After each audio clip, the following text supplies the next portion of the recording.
Well, thank you very much for the introduction, and thank you very much for having me here. I had the good fortune of crossing paths with Tom 4 or 5 years ago. He came and spoke at one of my clients. I was assigned to take him for a drink before dinner. We ended up talking, and he said, here's my personal email. I want to stay in touch with you. And we've had this 4 or 5 year conversation now that has resulted in a whole lot of rich learning for me. So I got a copy of the video slightly before you guys did, but not too much before you guys did. So I have, I weave together some of the things that I think about the world with the frameworks in which Tom has put out there. So in his view, the world is being impacted by these 3 climate changes: the climate from later to now, technology, Moore's law, exponential growth, and the market from an interconnected world to an interdependent world. And the way in which I look at these things, because I'm not a cybersecurity expert, I'm not from the military, I'm from a very different background than you guys, I'm actually a designer with an MBA, is to look at the future work and the future of learning. And Tom says the world is changing across these 5 areas, and I really focus on the workplace piece of it, where I think the future of work is actually learning. He's using this mantra of resilience or propulsion, which I completely agree with. I use different words, but that's the right way to look at it. And I think the questions you ask yourselves about the future of work and the future of learning across these 3 climate changes is, how do you close the loop? How do you start teaching biomimicry as a norm in business? As he said, going back to his book, The World is Flat, will it be done to you or by you? Which to me is automation and augmentation. And then my question is, how do you create value in the marketplace? We just had a lunch break. I don't know how many of you guys know each other, but I will bet any amount of money that the first thing you ask each other after your name is, what do you do? That's what we do. We ask each other what we do. We ask little kids what they want to be when they grow up, and we ask college students what their major is. This is cementing the application skills and knowledge at a moment in time, which I think is very dangerous, because I think our identities are all going to have to be about something other than work in a moment in time. So this is my sort of future work thesis. So the world, I think, used to look like this. Life existed in 3 bands or 3 boxes: education, career, retire. Whether you went to university or not, you stepped on that career ladder, rode the escalator up to that retirement moment, and by design, you died about a year later. Actually, the first year Bismarck figured that out, I think 6% of people could collect their unemployment before they died. The success measures in this world are securing talent based upon past skills and experience. So you were hired for a job because you had evidence that you'd done that job before. Either it was your degree was a codified knowledge from another professional, or you had proven that you'd done that before. I think it now looks like this. Life expectancy is not 90 yet, but it will be within our lifetimes. And education, career, retire gets replaced by learn, leverage, and longevity, where the career escalator is gone. And it's now a web. And the way to traverse that web is what I call learning agility.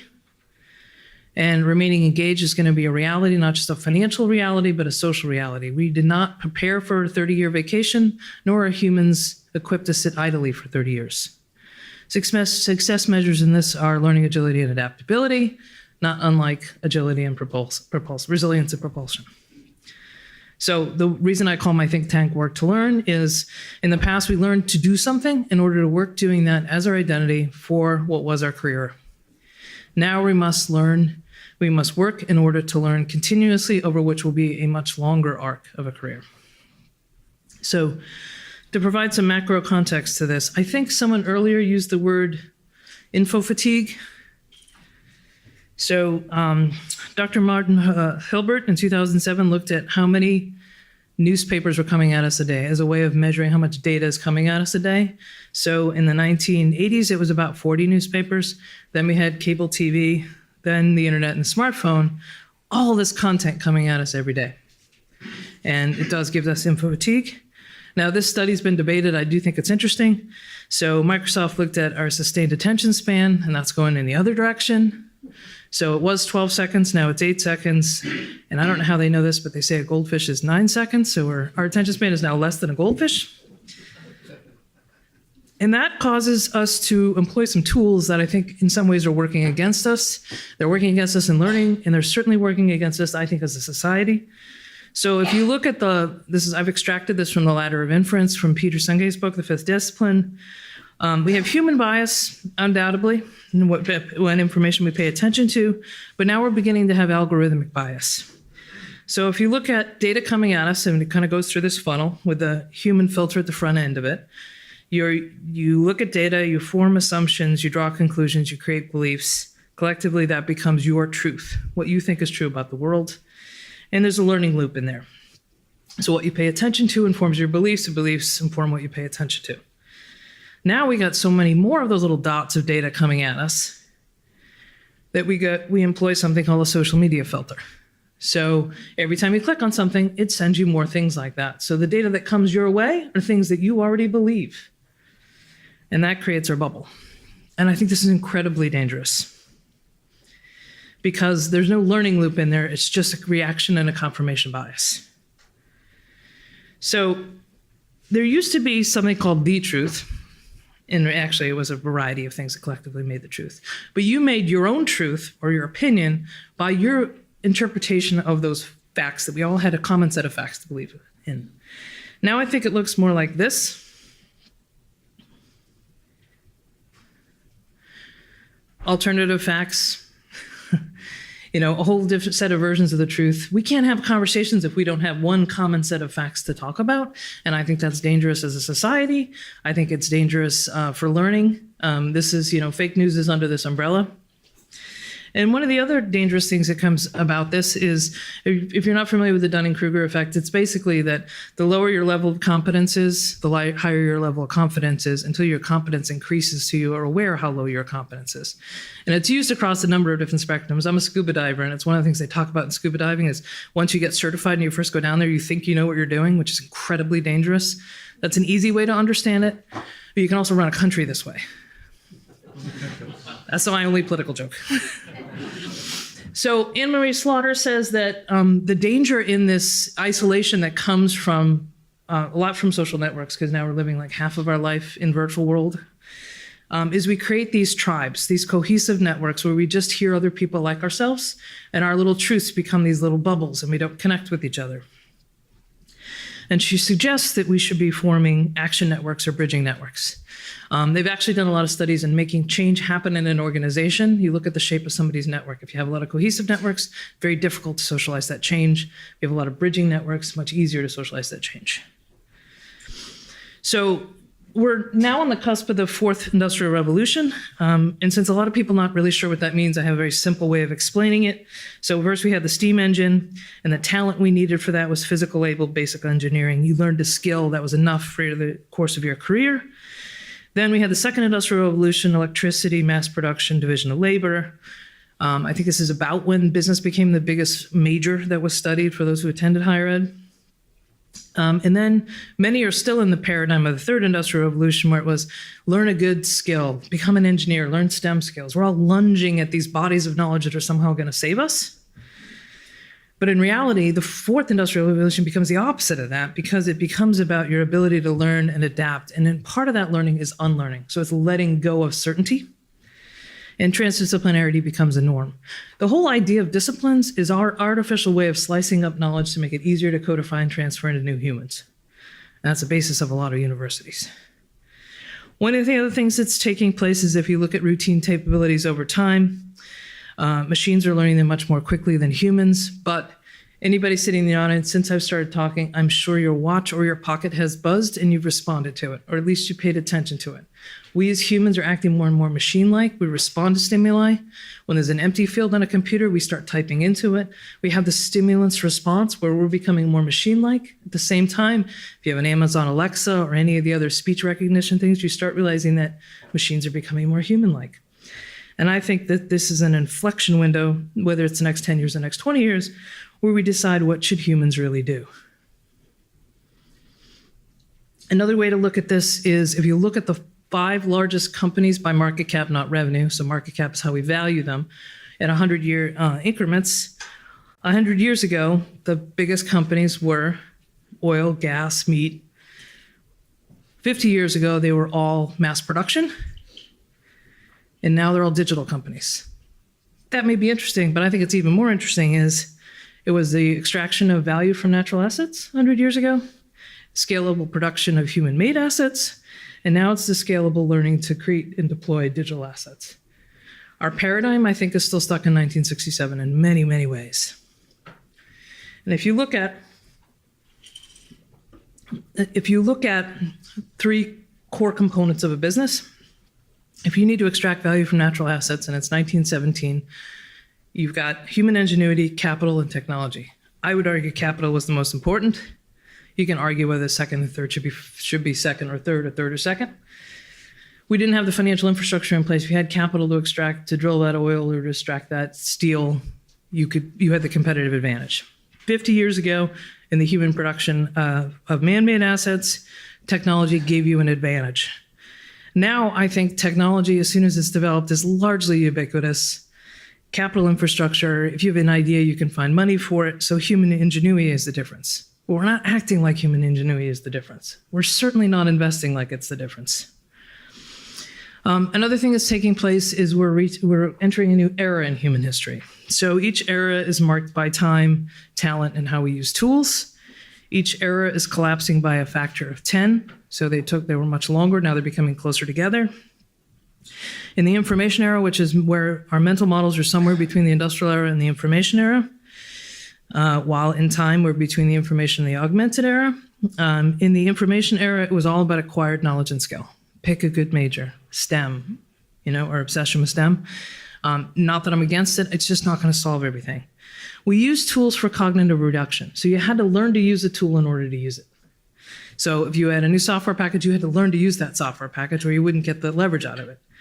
Now we're seeing with the augmented era things like pervasive design where you learn from the tool and with the tool. So you don't have to, there isn't a learning curve to get started. Another thing that's taking place is our change fatigue. So if you look at life expectancy at 100-year increments, we're making the greatest gains in life expectancy in the last couple centuries. At the same time, and this is really looking at the Moore's Law stuff, we're seeing the greatest changes in technology. So if you were back in the 1700s or 1800s, if a major change came in like the steam engine or the combustion engine, you had 2.5 generations to absorb that change. Now you have to absorb multiple change within a single generation. And we're not prepared for that either. And we're not giving each other the empathy for that change fatigue. Then I throw this up there. You guys know what this is? It's a Roomba vacuum. And about 6 months ago, the CEO of the Roomba Corporation, I'm not sure if it's actually, the company's called Roomba, I think it's called something else, but he had said something flippant in an interview that somebody misunderstood. And they thought that he was selling the map, he could sell the maps of people's homes. Turns out that's not what they're doing. But his point was, we can. We have the maps of your homes. So all those Roombas running around are doing internal floor plans of homes. And his point was, we have future value to our customers because that is the most interesting information you need to do a smart home to have a physical layout of the interior of the home. And I mention that because every company is a data company. What was the byproduct is now the value. And that shift should take place in how we think about what we do. So changes to work. So what is a company? A company has products, company has a brand. Those are really outputs. The input is culture and the input is capacity. So if you think of an organization and you define it by the products and services they sell, you would be considering Amazon and Barnes & Noble as the same. Amazon's invested in drones. Amazon won Academy Awards. Amazon bought Whole Foods. They don't define themselves by what they do. They define themselves by why they do it. They focus on screening people for their culture and their capacity to continue to learn. So if we think of organizations and we define themselves in that way, we are much more resilient and we are much more propulsive. So some of the things that are happening to work, I call it the 3 A's. Work is being atomized, so that means work broken into job fragments that can be done anywhere around the world. These are largely digital things, but something like Uber. I took an Uber over here. You've all used Uber. You understand that's taking a slice of somebody's time, the depreciation in their car, and you're atomize that work. Calian used to be called Hourly Nerd, if you've never heard of them. Hourly Nerd grew out of Harvard Business School, so this atomization of work is not just happening with low-skilled labor. Instead of hiring someone from McKinsey or Bain, you can now engage Calian and get 2 hours of that professional to work on your project. Atomization of work could happen with all forms of work, and that becomes a truly global marketplace. Automated work, chatbots, I think you're familiar with that. Automated Insights is built on the Watson platform, and it's basically taking a pile of data and turning it into a news story. Many of the Reuters and AP financial reports and sports, those seem to be the two that are biggest piles of data turned into a narrative story. And then augmented, IBM Watson can read an MRI and give advice to a doctor, or this is a physical augmentation. That's the Da Vinci robot doing surgery. So if we look at what this does to the career arc, if you look at value over time, and these are approximate ages, you're educated in that first band, you work, and then you retire. That high value zone used to be, although it still is in many HR professionals' minds, between 45 and 55 or 45 and 60. That's where somebody's got enough acquired expertise, but they still have enough gas in the tank to contribute. That's the ideal age you want for somebody. I'm not saying that I believe that to be true, but I think that's the problem we're fighting against. And if you fell out of that at any time, there was cause for panic. But what's happening now is I looked at the median ages of all the sort of new economy companies, those top 5 companies. Interesting thing, they're all 28 to 31. So does that, and they're all digital natives. Does that mean that when 70 becomes the new 79, which is the current shift in longevity, does 45 become the new 35? So we have skills demand skewing younger in all these digital economy companies while we were experiencing human longevity. And I think you could look at the latest challenges of Facebook and realize that they may have all the youth and skills, they're missing a little of the wisdom. The median age in the workforce right now is 40. So that gives us 3 panic zones, I would say actually 4. So we've got the education cost panic. Everyone seems to understand it costs too much, not necessarily relevant. We're saddling our young people with debt. It's putting off house purchases, car purchases, et cetera. The workforce change panic is one I don't think we're talking about enough. We're talking about it in pockets, like what are we going to do with the manufacturing sector? It's going to be disrupted. I don't think 50% of the work's necessarily going to go away. I don't think the rise of the robots is happening, but work is going to be reshaped, and people are losing their identities. And when you have idle people without identities and they get angry, you starting to have a lot of bad actors looking for something to do. We also have the retirement panic because we never planned for 30 years. And another thing that's happening in the workplace is what I call the missing the peak panic. So there are older people who are not leaving the workforce, so that 45-year-old or 35-year-old is not getting that peak spot anymore. So the road ahead, some basic stats. McKinsey says that 14% of the workforce is going to have to possibly shift occupations in the next 12 years. We're not prepared for that. We don't have the systems for that. The CEO of IBM says, I don't care what percentage you say, 100% of people are going to have to adapt. And then GFC Capital says that our expenditures as a percentage of GDP is going to almost double. So what? What do we do now? I think we must think differently, and I think our humanness is our competitive advantage. I call this what we need to develop in people, sort of what we've been in the applications business. We've been content transferring chunks of knowledge and predetermined skills into people to create a deployable workforce, the way you download an application in your phone. And I think we need to be in the operating business. And I think the agile learning mindset's a concept I came up with. It's foundation in learning agility, a focus on unique human skills. And someone said it earlier about the critical thinking skills. Absolutely, that's the foundational in this. Adaptability, so the adaptability and resilience, and agency. There was a comment earlier, we need competition because otherwise we won't be motivated. I can appreciate that, but I think that I agree with Marina Gorbis from the Institute of the Future of Work that we are, as we close the digital divide, we are opening the motivational divide. We have to find the intrinsic motivation in people, what they're interested in, so that they learn for life, because that's just going to be a norm. So the old formula was to be credentialed somehow, evidence your capabilities, and you were a deployable talent. Now I think it looks more like this. Determine your purpose as an organization, define your culture as an individual. Why do you get up every day? What are you interested in? You will still need evidence capability. So those skills don't go away, but it becomes mindset before skill set. And then learning agility becomes the multiplier. And this becomes the new formula for work, I think. To sort of sum it up, in the old economy, we learned in order to do something in order to do that thing to produce a unit of value. Now we're going to have to learn to learn. Learning and doing will be a single act. Unit of value, like that Roomba, is a side product. And the goal is really increasing capacity in the individual and in the entity. So the life blocks used to look like this: education, work, retire. You went through them kind of like that. About 73 years was the life expectancy. Now they shift on their side, and we move in and out of them, and we need systems for that. We need systems for lifelong learning that are accessible to everybody. We need systems of a social safety net that allows for this constant disruption and redeployment of our skills. So my summary is that I agree with Tom's 3 climate changes that require a focus on resilience or propulsion. John Hagel from Deloitte says we need a shift from scalable production to scalable learning. I would add scalable learning with agility. I believe all of our systems of work, learning, and social safety nets need to be redesigned. And I personally would love to see someone run on a platform that their goal is to create taxpayers. That shifts the whole argument. If you say, my goal is to create taxpayers, you would invest very differently. Thank you.